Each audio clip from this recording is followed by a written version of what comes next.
my thesis. That is a thesis which I'm interested in.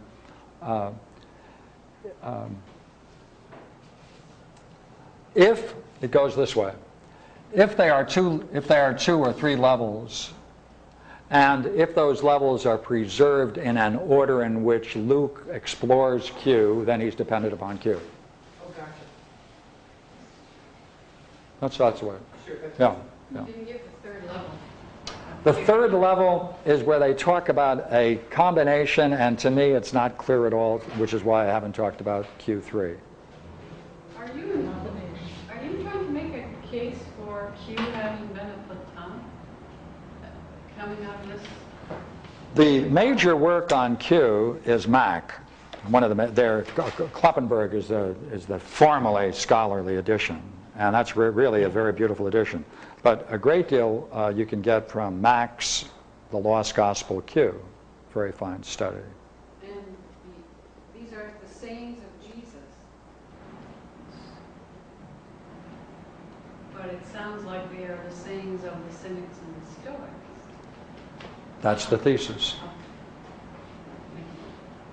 That is to say, you can find, see, a lot of some of the basic ideas that emerge in Mark already baptism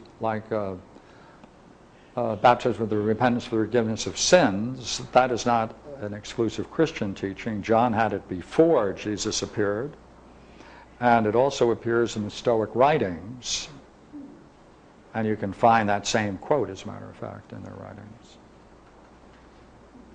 So, yes, you can find many of the quotes from Q. You can line them up, and that's the work they're doing right now. That's the work they're doing right now. So is Jesus then a cynic? Well, this thesis would say, see, I'm glad you mentioned that. Why did the prophetic material emerge? If you take a look at the history of this area, Decapolis as well as Galilee, it went through a massive change politically.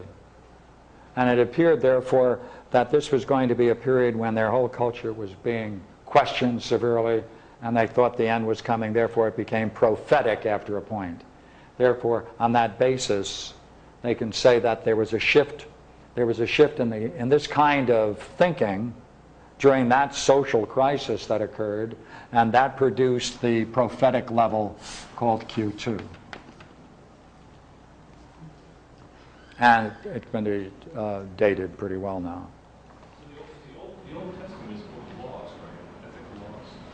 The Old Testament Is that true? was what? The Old Testament, was that a book of ethical laws? Yeah, you see the difference between these ethical laws have nothing to do with being revealed by someone. This is close to what they call the natural man. It doesn't gain its authority by being true because it was revealed. This is one that's saying, look here, we are rational beings. You have a conscience. You have to find your conscience. You have to act it. So it has this theology, but it's rooted in what is called the natural man. And those quotes from Q don't appear to have an origin in a revealed source. And they appear to be radically different from the Jewish wisdom tradition. So this brings about a... Also, the Old Testament then really has nothing to do with the Cynics and Stoics. It's part of the Hebrew culture. That's right.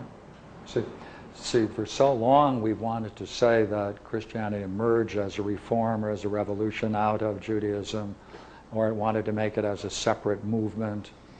And each one of these theories can be examined in terms of Q. And it's done. People have done it, and it's very good. And you can see that under that assumption, you can't find any evidence to support that from Q. How's the Catholic Church figure in this? They sort of... For some reason, I don't have among the many friends, Catholic scholars. I would like to, but since 1943, you see, actually scholarship among Catholics has turned about. And since 1943, they were allowed by the Pope to enter into biblical studies and borrow the research techniques and methodologies of Protestant theologians.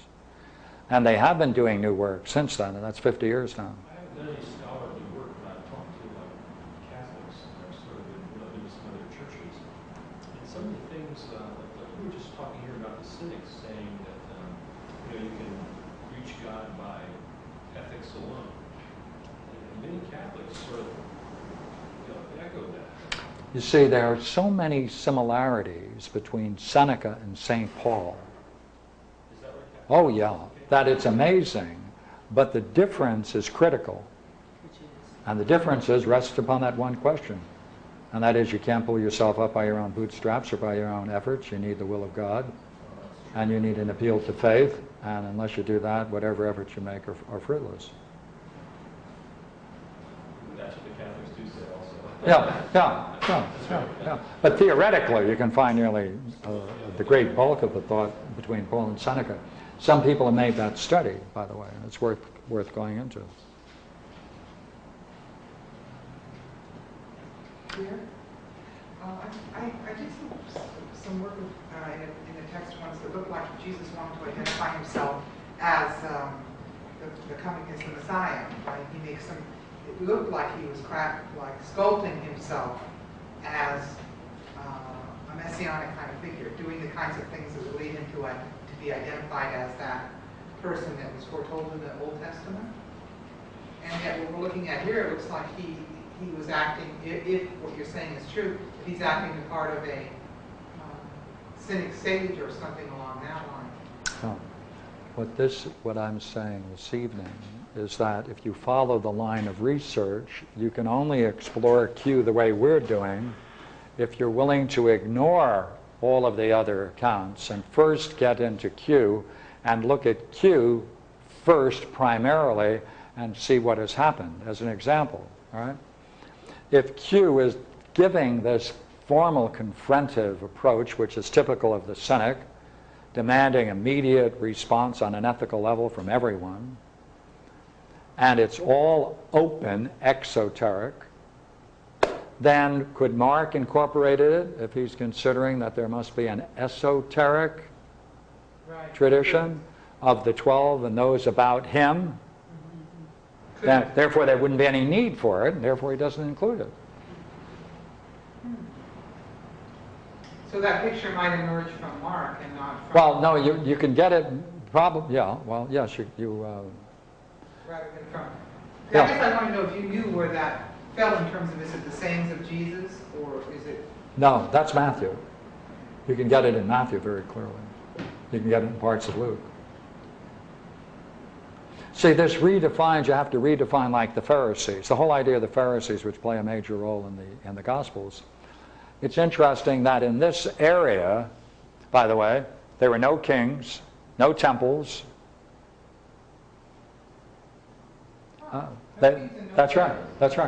They were, as a group of people, without an official priestcraft, at least a hierarchy of priestcraft, in this entire area of Galilee. Now, it's very significant. Yes. Because that means then someone with this kind of a background could function ideally through that culture. Now, what happens when you take that and move it into the Jewish traditions? Now, see, they're taking on the role. They want to be the role. They're willing to be the model. They are carrying the role. They want to be the model. They're encouraging other people to follow them as they themselves are willing to be the model. That's what they're doing. That's the role of the sage. So would that fit within the But Jewish... then if you take that idea and put it in the idea of Messiah as someone who is going to play the role of a possible political figure or spiritual figure, with either way you want to go, then it takes on a Jewish tradition and meaning. But wait a minute, is that consistent with Q? No. What does that do?